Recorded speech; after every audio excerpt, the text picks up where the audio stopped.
Brexit Irish border deal possible within hours.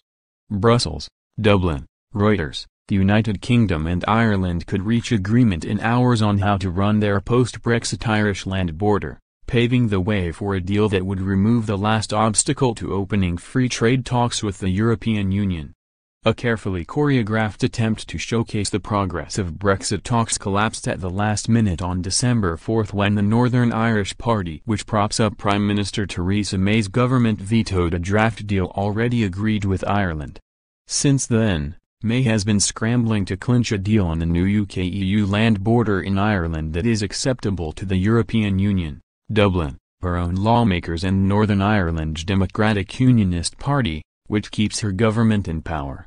May and European Commission President Jean-Claude Juncker could meet early on Friday to seal a border deal, the European Commission's chief spokesman said. "We are making progress but not yet fully there," Commission spokesman Margaritis Sinas said. "Talks are continuing throughout the night. Early morning meeting possible." A spokesman for PM May said Brexit discussions were ongoing while a senior Irish official said talks were moving swiftly and that a deal was possible in hours. "It is moving quite quickly at the moment," the Irish official told a British-Irish Chamber of Commerce event in Brussels. "I think we are going to work over the next couple of hours with the UK government to close this off. I say hours because I think we are very close."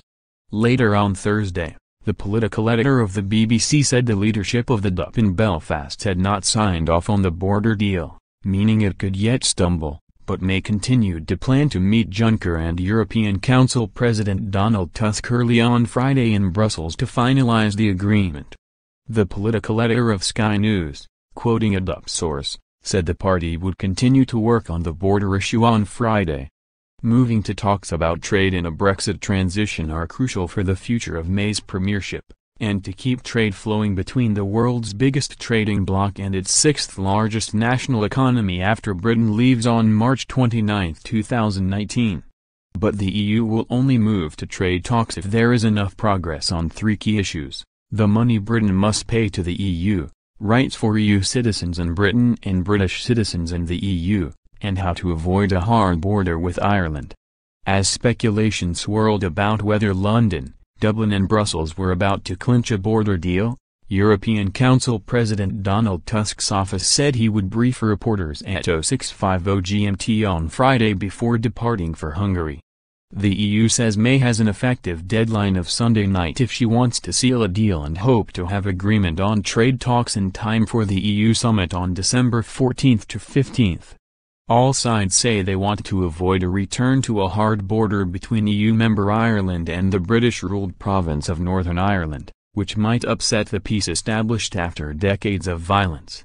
The Democratic Unionist Party, DUP, insists that Northern Ireland, as part of the United Kingdom, must leave the EU in the same way as the rest of the United Kingdom.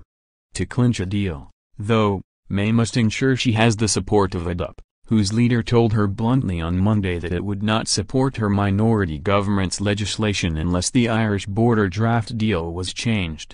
She must also convince her divided Conservative Party that the deal she makes is acceptable. British Foreign Secretary Boris Johnson, a leader of the Brexit campaign, insisted the whole of the United Kingdom must take back control when it left the EU. "Whatever way we devise for getting onto the body of the Brexit talks, it's got to be consistent with the whole of the United Kingdom taking back control of our laws, of our borders and of our cash," Johnson told reporters. Writing by Guy Falconbridge, editing by Andrew Roche and Lisa Shoemaker.